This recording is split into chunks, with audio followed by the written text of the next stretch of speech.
Hi, I'm Kathy T. I work for the Livingston Parish Library here at the Denham-Walker branch. And I wanted to show you today how to make cool things out of neckties. I've been collecting neckties for some time now, but you probably have some old ones at home in the closet that you can find that your dad won't mind if you borrow to cut up. Please ask permission, or your husband. What we're making today is an eyeglass case and a coin purse. And basically they're the same thing, only one's shorter than the other. And I'm going to show you exactly how to do it. Now, some of these ties are here's a great big wide one, probably from the 60s. And then we've got a nice little narrow one here from the 80s. And like I said, it just depends on what you can find in your closet. If you've got a big pair of glasses or you want to make a big little pocketbook, then use a larger tie.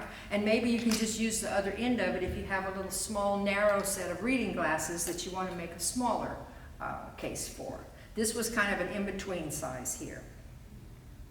So I'd like to show you how to get started with sewing the tie and cutting it up. So I'm going to use this one for my sample today. It's already a bit cut up. And the first thing you do is you decide how long you want it to be. This one came from Godchaw's. You take a pair of glasses that's going to fit into it, and it's going to flap over. Now you can make yours with no flap. You can either tuck the flap in or just leave it out. I used a flap with the closure on mine, but you don't have to. A lot of eyeglass cases are just open at the end.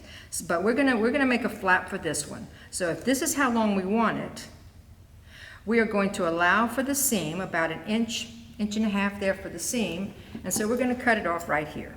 Gives us a little wiggle room, and we'll move this out of the way. And we'll use those in a minute. So now we have to take off the little label here. 1500 Maine, remember that, guys? Most ties have a little stitching here that holds it together at the end, and it's sewn up down the middle.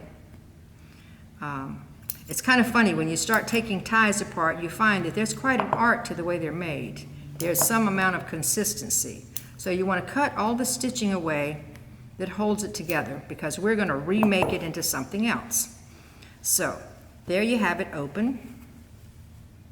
And we want, now everything, I'm going to sew this by hand, but if you have a sewing machine at your disposal, not everybody has a sewing machine, you can adjust all these directions to use a sewing machine. I'm just going to show you how to do it by hand because some of you may not have a sewing machine.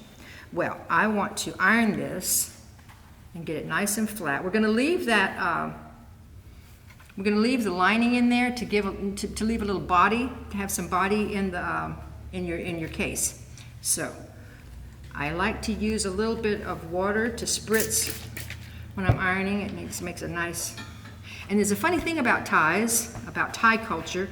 You don't really ever want to iron your husband's tie, because when you're wearing it, they like the nice rounded sides. They don't want it flattened. So normally, if you're going to iron a tie, you put something in there to space it, to hold it, to keep it from getting a crease on the side. But for our purposes, I'm just going to iron it flat.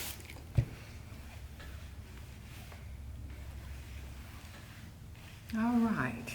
Now that one has a little bit of staining on it, but I don't think that's going to matter. Now, we want to sew the sides together. We're going to leave the point in the middle and connect the sides. Now, I'm going to pin it, but there's lots of ways you can stabilize this for the sewing part. Some people use little clips. You can use paper clips or a hair clip. And I'm not going to open it out altogether, because that would just be another step and take a lot more time. I'm going to sew right through the lining, and then on this part I'm going to just open it up and keep sewing, see? So I'm going to pin it and start my seam down at this end. And then whenever I'm done sewing it, I'm going to iron it open and then sew the bottom. Now ties are cut on the bias, they call it. What that means is catty corner. Like if you look at this tablecloth, the lines go this way and a tie is cut on the bias. And part of that is to make it look good so that the lines all go diagonally on it. And part of it is so that it'll fall well. When something is cut on the bias, it has a different, it falls nicely. Now I'm going to do something that I wouldn't normally do, and that is I am going to sew this with a thread that doesn't match, a contrasting thread. Normally I would use the closest color that I can. Now here's another tip about threads. If you're in the store, if you're sewing and you're in the store and you're shopping for thread, and you don't know, and they don't have the exact color, and you don't know whether you should buy a lighter or a darker color, you have to settle. Go with the darker color, because the thread, think about it, the thread is going to be in the seam, it's going to be in the shadow. So if it's a lighter color, it's more likely to show up than if it's a darker color. I mean, yes, so a slightly darker pink would be what you would want rather than a slightly lighter pink. If you can't find the exact color, go with a slightly darker one.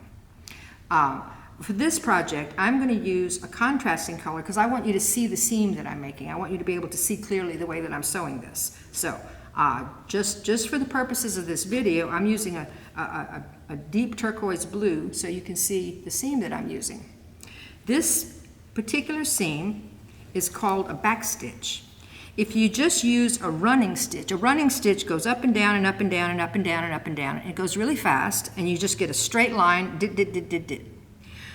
But it's not very strong. Since this fabric is cut on the bias, it has lots of stretch. You see, it has a lot of give. Both ways, it stretches. Now, if you pull your glasses out and stretch that fabric, the thread on a running stitch is going to snap. And then you're going to have a hole in the seam that's going to get bigger and bigger and bigger, and pretty soon your glasses case is going to be wide open. The seam, the stitch that I'm going to show you is called a back stitch, and it allows for some stretch. So we're going to start back about a little bit so that the knot's not going to show. Okay. Now, with a back stitch, what you do, all right, let me get started here. We're gonna get into the, also, this is gonna be the point of the most stress, the most tension when you're going in and out of it. So I always do a little bit of a reinforcement stitch, and all that means is that I'm gonna do the same stitch up and down in the same place. Reinforce it, it makes it strong. So we want that opening to be nice and strong. So I'm going to do the same stitch a couple of times up and down, right there. Now, as soon as I have that done, I can take my pin out. Now, for the back stitch, you go in, you come up a little bit, okay, you go in behind where you came out. And then you come up about 1/4 inch in front of it, see? You're going to go in behind where you came up and come up about 1/4 inch in front of it. You see, you're backing up on yourself each time.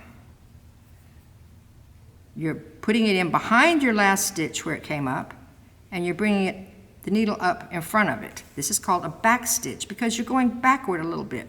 2 steps forward, 1 step back. I think of this stitch when I hear that saying, because that's exactly what you're doing. You're going forward a little bit, and then you're going back less. See there? Forward a little bit, back less. So on the top it looks like that, on the bottom it looks like that. But it has give, it stretches with the fabric. And it's very strong. This is probably as strong as a sewing machine stitch because you're doubling back on yourself, and it's got that give. So a lot of quilters use this stitch because when you make a quilt, you know people are going to sit on it and wash it and pull it this way and that way, and whenever an old quilt starts coming apart, you can see where somebody has used a running stitch, like I was telling you, the running stitch that's just a straight line. Those stitches will snap and leave holes, and you got to go back and mend that quilt.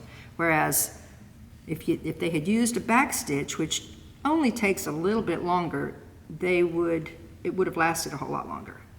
So you've got that give. So I'm just going to go ahead and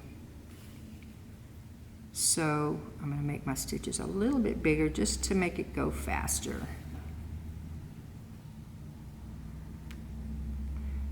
Now also, you may have noticed I'm using a double strand of thread. You can use, oh, I thought I pinned the bottom here too. Oh, I did, it came out. That's that silk for you. If your pin's not staying in, pin it 3 times instead of twice. Just go up and down again. There you are. Now, I'm starting out narrow here and then getting wider because this already had the seam. Can you see underneath there? So I want it to be fairly even when I open it back up. So I'm continuing with my back stitch. You know what? I could have drawn a line here. That's what I intended to do. Let me show you. When you start sewing on the part that's not going to show, go ahead and draw yourself a little guideline. That makes it easier to sew. Sorry guys, we should have started with that. There you go. So that's the line I'm going to sew down.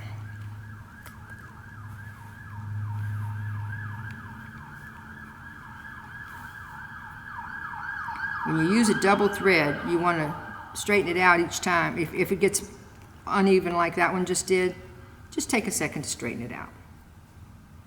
If you saw what I did, I just made sure it was even behind the stitch.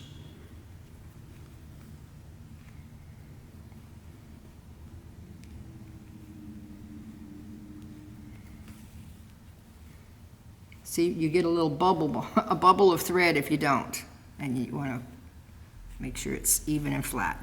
See, the back has got double stitching, the front just looks like a regular running stitch, which doesn't matter because this is the part that's not going to show. This is going to be inside the case. I need to open that up. I'll do it kind of gradually. This is going to be inside the case, and I'm going to sew it, iron it in a minute, and do the end. We're almost to the, well, we're about over halfway with the sewing. If you were doing this on the sewing machine, it would go a lot faster. If you have a sewing machine, definitely adapt this to it, and it's a much quicker project. But I actually like hand sewing. It's very soothing to me, and you get to,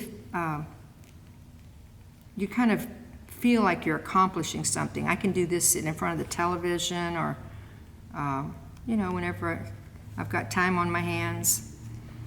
I enjoy doing a little bit of hand sewing sometimes.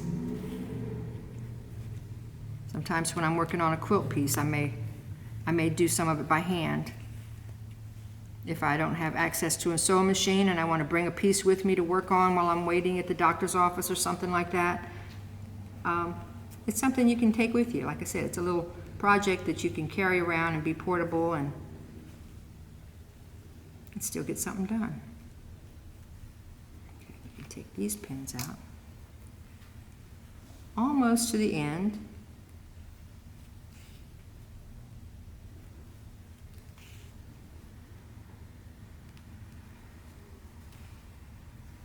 Now, when you get ready, you want to, boy, I lucked out. I had just enough thread there. You want to, I'll do one more little stitch there. You want to make sure you leave enough thread to tie your knot. And the way I do a tie-off knot, I forgot to show you the first knot, but I'll show you in a minute, is you make a loop near your last, where the seam ended, you make a loop and you put your needle into it and pull it down so that you're holding the needle close to the fabric there. See, the needle's down on the fabric. And you pull it through, you got another loop, you do it again. You pull that one tight. And I like to do it one more time, 3 times, 3 loops. Now the last one you can just pull it tight. Okay, there's your knot. And then I do something that I call bury the thread. I don't like raw, you don't want threads showing, so I just kind of run the needle in and out of the fabric that's not going to show on the inside of the project. And that way you're not cutting your thread so close to the knot that the knot might come undone, and yet the raw thread doesn't show. So that we've sewn up, and look, see, it stretches. that stitch made a little stretch. And we're going to turn it right side out for a moment to iron it, and then we're going to turn it back to sew the bottom. Now, once again, I would have used pink thread, except for the fact that I wanted you to be able to see the stitches easily while I was making them. Oops, my lining's coming loose, but we'll fix that in a minute. All right, now, where's my spray bottle?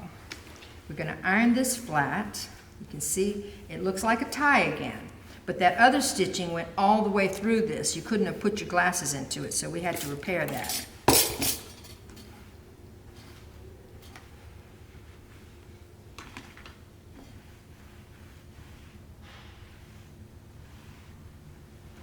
All right.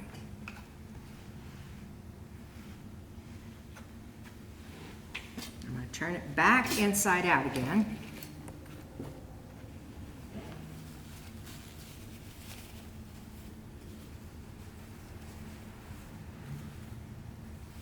Now this lining, I'd like to leave it in here, so I'm going to tack it down. By tack, I mean just sew it quickly and lightly and without a whole lot of fuss.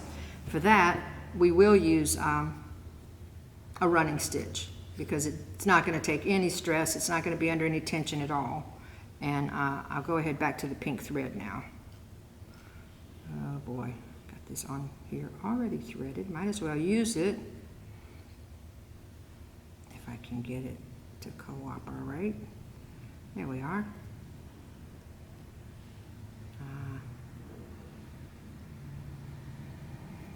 Where are you, thread? There we go. Almost done. Okay.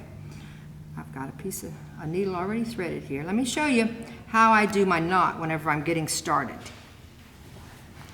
You pinch the end of the thread, whether it's single or double, between your thumb and your finger, and you wrap it around there. It's hidden, and you roll it off the end of your finger. You pull it tight, and there is a knot. I'll show you again when we do the button. But that's a nice little firm knot. It's got several loops in it. And for this one, I'm just going to, I don't want to catch the outside. I just want to catch the lining because I want it to lay stable and stay in place. I don't want it to come out like it just did when I was ironing it. So I'm just going to do a running stitch, which means I'm just going to go up and down, oh, 3 or 4 times. This doesn't have to be perfect at all. Just to hold it in place so it doesn't move around in your glasses case. All right, once again, we're going to tie a little knot at the end, make a loop once, twice, 3 times, and then bury the thread so you don't see where that loop ended. Oops. I'm getting a little too in a hurry here. Let me get a pretty knot. Okay. All right, now I'm going to sew the end of it. Once again, tie in the knot. Want to see that again? You pinch it between your thumb and your finger, roll it, and then use your other finger to hold it while you pull it tight, and you have a knot. All right. Now I've got a little extra lining here. I'm going to cut some of that off. Where I ironed it, that's going to be the edges.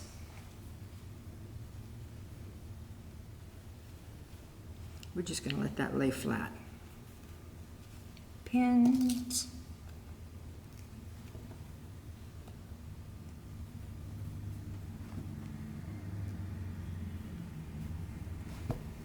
Wait, I didn't quite get that right. Let me get this seam a little more in the middle. There we go. That's better.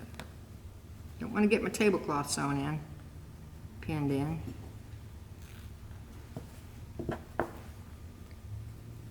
One more.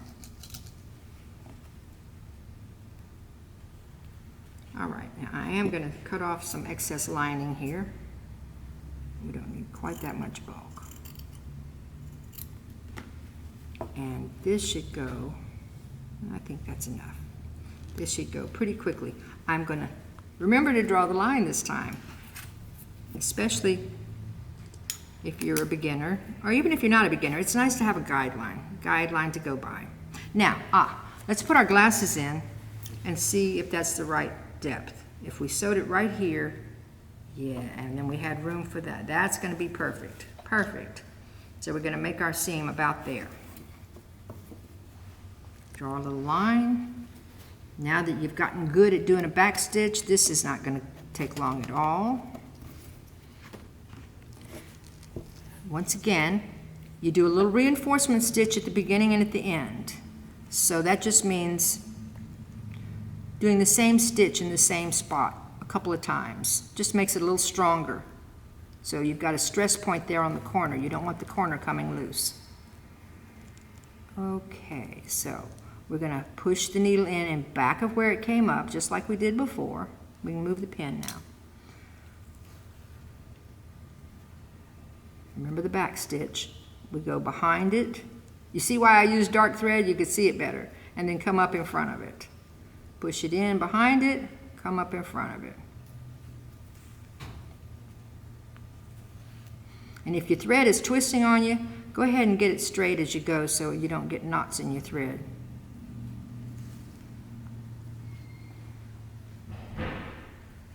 Takes a little more thread to do it this way, but it's worth it. See, you get that stretch.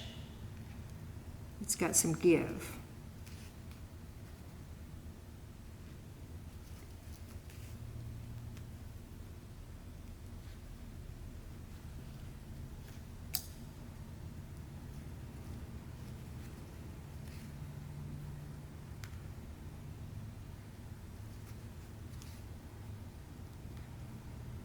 Almost done. And then we're going to be picking out buttons for the outside. Now I'll go ahead and start telling you about that. You may or may not have extra buttons at home, and you don't have to use a button. Once again, you can just leave it open with no closure at all, and have your glasses slide in and out easily, or you can use Velcro, or you can use, you know, I'm going to show you a trick. I'm going to show you a cheat. I didn't leave enough thread for the knot. Remember how I said you need to have enough thread? Since I've been using a double strand, I am going to snip it down to a single strand so I'll have enough thread to make my knot. See, now I have a little bit more thread. It loosens up and I've got enough thread to make my knot. I'm going to sew my little reinforcing seam anyway.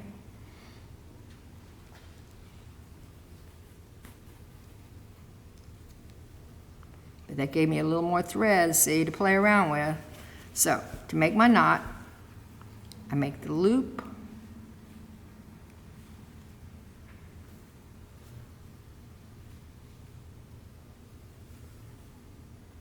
Put the needle into it. Oh, I almost don't have enough thread to do it. I kind of do. Okay, put the needle through the loop there. Tighten it up. Don't come out of the needle. There we go. I saved it. And do it again. You're just going to do it twice this time. All right, there we go. Normally I would bury the thread, but I don't want to thread the needle again, so we're going to skip that part. Okay, now here's something you want to do for corners. When you're turning something right side out and you've got corners that you've sewn, you want to trim this excess fabric. So we're going to trim the corner at a 45-degree angle there. Don't cut through your thread. I always tell my students, cut to the thread, not through the thread. And then you can cut some of your excess off here, especially this heavy liner. We don't need a whole lot of heavy liner on there, just a little bit. This is called grading the seam when you cut it in different lengths.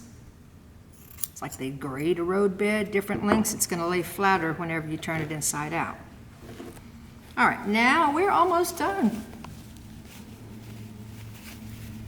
You take your scissors and very gently poke the corners out. You don't want to poke through them. You just want to get the corners nice and sharp.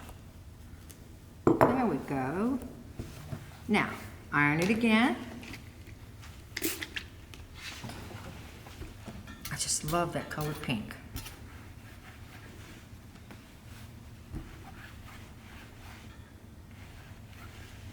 All right, Let's see how this works with glasses. Perfect, perfect. Okay, now we're gonna iron it over so we know where we want to put the button. Just a little bit like that.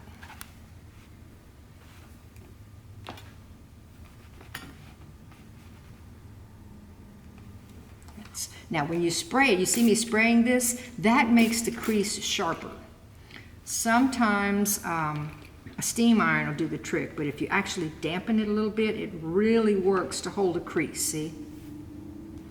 So, now we're ready to line the button up on it. I'm going to show you what I brought in here. This is a little pocket purse that I made out of a tie. It had 4-leaf clovers on it. I really like that. And you can use it for a coin purse. In this case, I brought some extra buttons with me to tell you a little bit about how to sew on the perfect button.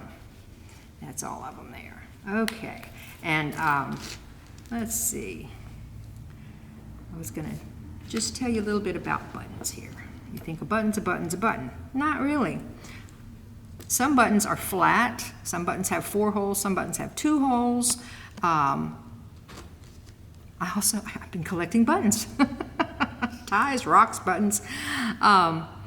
This is called the shank on the back side of the button. Some of them have that, the flat ones do not.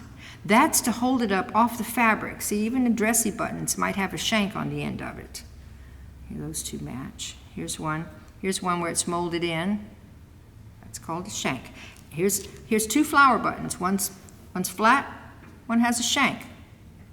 That's because, if you think about it, you're going to, something is going to be between the fabric and the button. Whenever you button, think about when you button your blue jeans. You got a lot of thicknesses of blue jean that's going to go underneath that button. And if the button is laying super flat, there's no room for that extra jean fabric to go underneath it. So the shank allows room, if this was on a jacket for instance, the shank allows room for that other side of the jacket to go underneath it. So when you're sewing a flat button on, you want to make your own shank. And I'm going to show you how to do that. That's why I say this is a bit of a, I was looking at pink buttons, thinking, did one of these work? This is a nice color, but I didn't really like the style of it as much. And I finally decided to go with blue for contrast. So we're going to use this one. And I would never use my scissor point for this. Old buttons were stapled on. I say old. I probably bought these, 20 years ago. I guess that's pretty old. But you don't use your scissor point to get the staple off the button. You use something that doesn't matter. Anyway, there's the button. Now, you decide where you want it. We're going to put it right down there, and I'll show you why, because I've got something else that I'm going to make the loop with. I'm not going to make a buttonhole here. I'm going to sew the button right here on the diagonal. And I brought some blue thread to do that with today.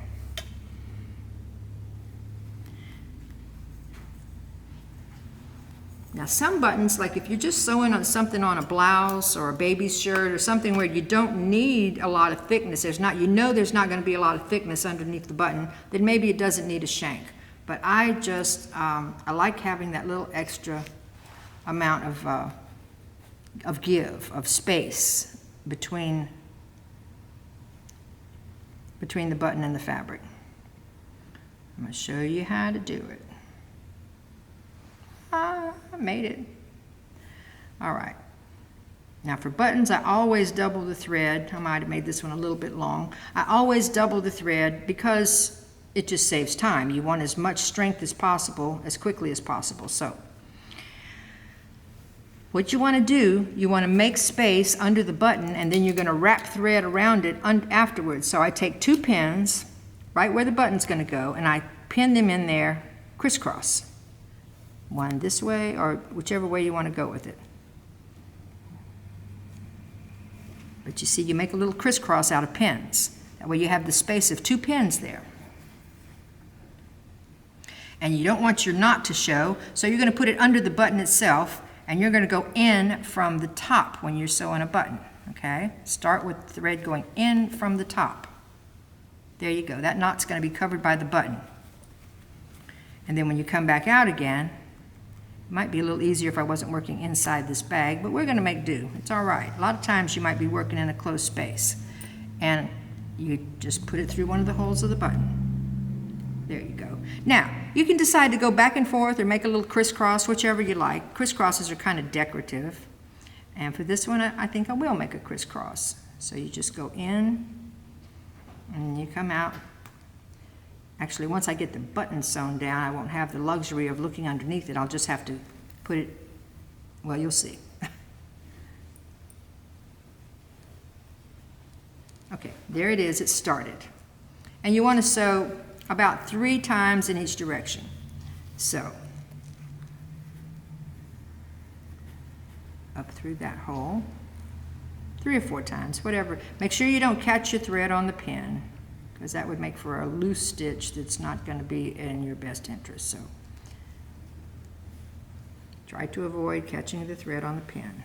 Let's see, did I get it? Okay, we'll just move the pin out for a moment. All right, back with the pin. Okay, crisscross that way.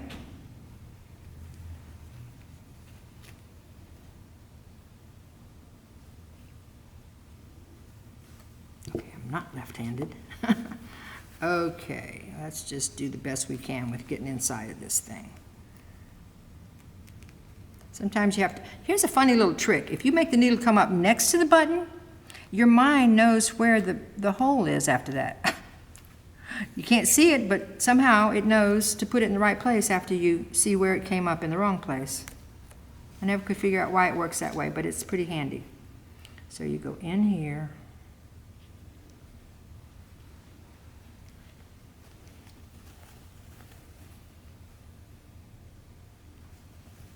Couple more times.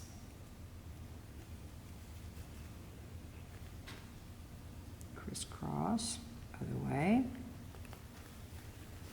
One more time in each direction, and we're going to make the shank.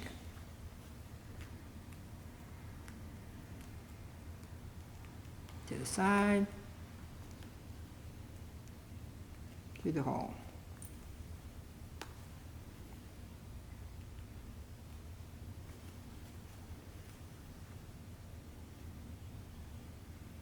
Okay, one more time the other way. We're going to call it done.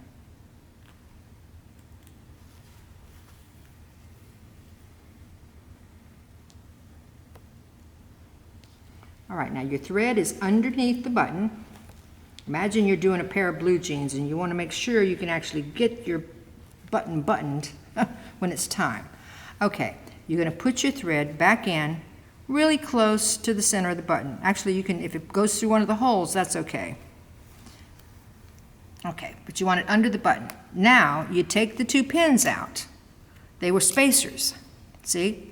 You got a little room there now, and you start wrapping this thread around that button. 1, 2, 3, 4, 5, 6, 7, 8, 9, 10. Oh, it's maybe up to 12 times. Can you see what I've done? I've got a space underneath that button that this thread is holding up.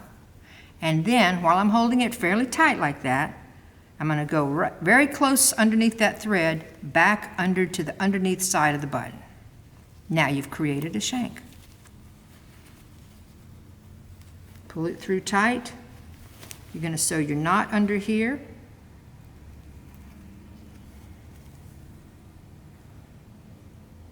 Loop. I'm afraid I made a little mess down there. I have some loose threads that I'm trying to cover up. It probably won't matter. In a perfect world, I wouldn't have done that.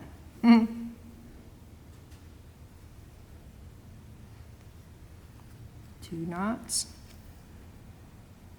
And the 3rd one. Loops. All right.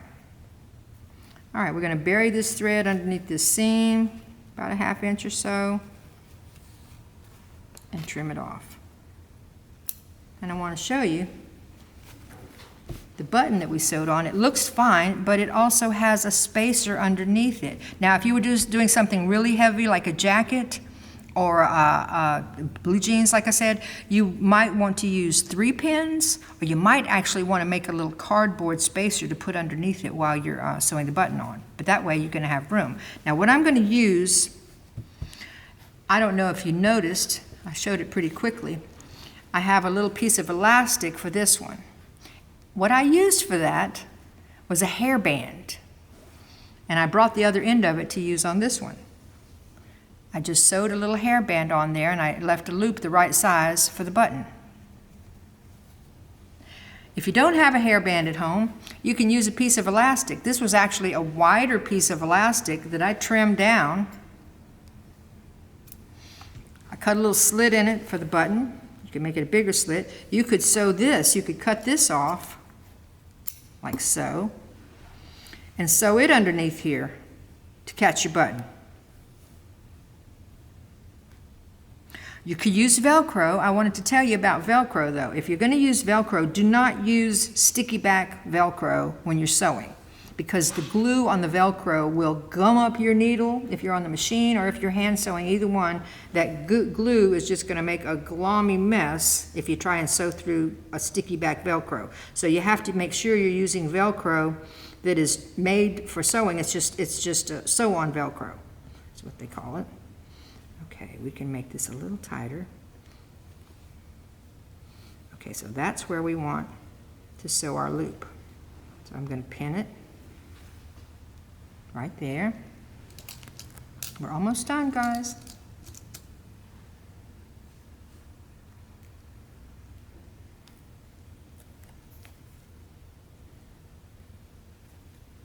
Okay, I'm going to go back to the pink thread, which I ran out of last time. Now,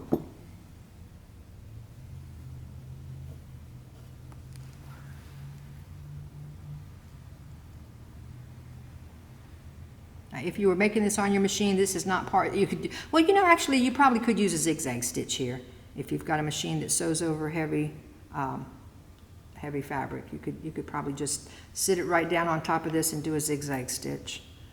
But it doesn't take long to sew it down. So you're just gonna literally sew over this nice and tightly. You don't want to come through to the front. You don't want those stitches showing in the front, so you're just gonna sew, catch the back part of the fabric there. See what I did? I just caught the back part of the fabric and sewed it down nice and tightly. I can take the pin out now that I've got it anchored. Trim our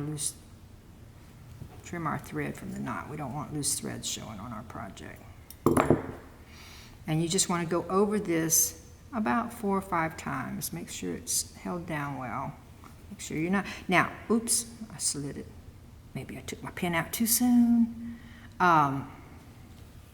Your finger can probably feel if the thread's, yeah, like that, coming through to the front. Well, if that happens, you can try to take the needle out. Let's see if we can get that to come out. You know what, for this purpose, we're just going to ignore it. But when you're making yours, try to not let the thread go through the front, and you'll see why in a minute. Try and catch just the back, and sew several times, round and round your hairband.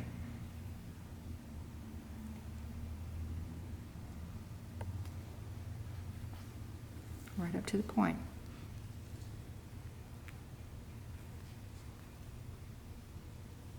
Now I'm going to make a little knot here. Y'all ought to be good at making knots by now.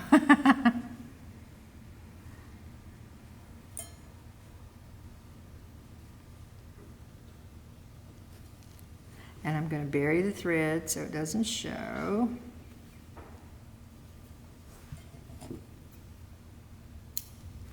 I'm going to trim the back of the hairband now that I've got it sewn down, and it covers the button. I did actually sew through my, be careful that you don't do that. You don't want to sew through, but there's your little button closure. Something is in here, feels like. How did you get in there? Let's see how that works with the glasses. There you go. And we have made the glasses case. this is what we're going for. And I hope that you can make one at home. To make the little purse, the little coin purse, you do the exact same thing, only you make it shorter. Now I did use a snap for this one. I had some snaps. I'm going to show you real quickly. I found a box that my cousin sent me that had antique, it says snaps and fasteners on it. And when I opened it, hoping I might find a snap the right size, I found this wonderful array of antique snaps and hooks and eyes. 10 cents. Isn't that cool? This should be an art project, but I managed to find, this looks like from the 70s. I managed to find a snap the size that I wanted to put on here, and it worked just fine. So, this is our project of the week. I hope you enjoyed it. I hope you have fun making yours. Stay safe, stay happy, and keep reading.